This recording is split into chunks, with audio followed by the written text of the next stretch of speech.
ثم تکون خلافت علی منہاج النبوہ، پھر دوبارہ دنیا میں خلافت علی منہاج النبوہ کا نظام قائم ہوگا۔ یہ ہے وہ دور جو آنے والا ہے، مستقبل میں آئے گا، لازماً آئے گا۔ دو پتنگیں ہیں اڑ رہی ہیں، ان کا پیچ پڑنے والا ہے بہت زبردست۔ ایک ہے نیو ورلڈ آرڈر، جو حقیقت میں جیو ورلڈ آرڈر ہے، ایک ہے جسٹ ورلڈ آرڈر آف اسلام۔ مقابلہ انہی میں ہونا ہے، اور نتیجے میں بالآخر اسلامی خلافت گلوبل کی طرف تو دنیا جا ہی رہی ہے، گلوبلائزیشن۔ یہ ملکوں کے درمیان لکیریں تو تقریباً بے ایمانی ہو جائیں گی، ملٹی نیشنلز کی حکومت ہوگی اصل میں، تو باقی حکومتیں جو ہے تو انتظامی قسم کے وہ ایک ریجنز ہوں گے۔ جیسے کہ پہلی جنگ عظیم سے پہلے پوری امت مسلمہ ایک وحدت تھی، ہاں حکومت یہاں مغلوں کی ہے، وہاں صفویوں کی ہے، لیکن کہیں کسی پاسپورٹ کی ضرورت نہیں، کہیں کسی ویزا کی ضرورت نہیں۔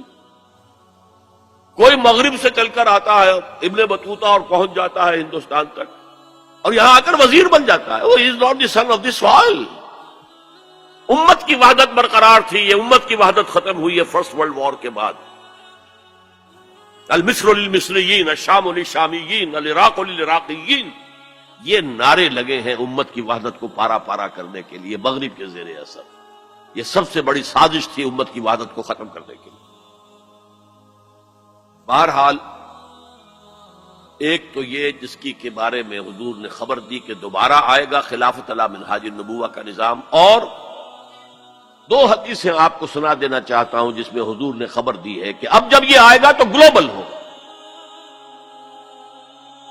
ایک حدیث ہے حضور صلی اللہ علیہ وسلم کے ایک غلام جنہیں آپ نے آزاد کر دیا تھا، حضرت ثوبان رضی اللہ تعالی عنہ، ان کی روایت ہے۔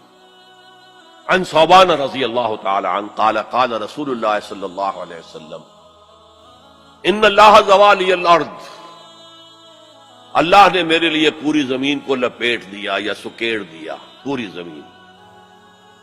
فرائے تو مشارقہا و مغاربہا، میں نے سارے مشرق دیکھ لیے، سارے مغرب دیکھ لیے۔ وَإِنَّ أُمَّتِي سَيَبْلُغُ مُلْكُهَا مَا زُوِيَ لِي مِنْهَا، اور میری امت کی حکومت ان تمام علاقوں پر قائم ہو کر رہے گی جو مجھے زمین کو سکیڑ کر یا لپیٹ کر دکھا دیے گئے۔ اور یہ روایت کسی دوسرے تیسرے درجے کی حدیث کے ذخیروں میں سے نہیں ہے، مسلم شریف کی روایت ہے، درجہ اول کی کتب۔ اور دوسری حدیث وہ مسند احمد ابن حنبل کی ہے، مقداد الاسود عن المقداد الاسود رضی اللہ عنہ قال قال رسول اللہ صلی اللہ علیہ وسلم لا يبقى على ظهر الارض بيت وبر ولا مدر الا ادخله الله کلمۃ الاسلام، اس روئے زمین پر نہ کوئی گھر رہے گا اینٹ گارے کا بنا ہوا، اور نہ کوئی خیمہ ہوگا جو کھالوں کا بنا ہوا، جس میں اللہ اسلام کے کلمے کو داخل نہ کرے۔ بعز عزیز اور ذل ذلیل، یہ داخلہ دو میں سے ایک طریقے پر ہوگا، یا عزت والے کے اعزاز کے ساتھ، یعنی وہ خود اسلام قبول کر لے گا تو اس کے گھر میں یا اس کے خیمے میں اسلام داخل ہوگا، اس کی بھی عزت ہوگی۔ وَلِلَّهِ الْعِزَّةُ وَلِرَسُولِهِ وَلِلْمُؤْمِنِينَ، عزت کا حقدار تو اللہ ہے، اس کے رسول اور اہل ایمان ہے۔ اور ذل ذلیل، یا کسی کمزور کی پستی کی وجہ سے، اگر اسلام قبول نہیں کریں گے تو یؤتُ الجزیۃ عن یدٍ وَهُمْ صاغرون، چھوٹے ہو کر رہنا پڑے گا، جزیہ دینا ہوگا۔ گویا کہ اسلام تو اس کے خیمے اور گھر میں بھی داخل ہو گیا، وہ خود محروم رہا۔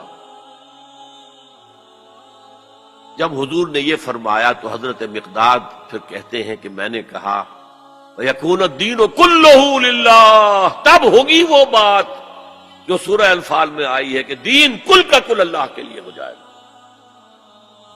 تو یہ تو ہے مستقبل بعید جس کا سارا دار و مدار میرے بیان میں حالات کے حوالے سے نہیں ہے، حالات میں ہمیں اس کے کوئی آثار نظر نہیں آ رہے، حالات بہت مایوس کن ہیں، لیکن حضور کی دی ہوئی خبریں ہیں، وَهُوَ الصَّادِقُ الْمَصْدُوقُ، منطقی طور پر بھی میں ان کا قائل ہوں. اور خليل بالقرآن هو إمامنا على هداية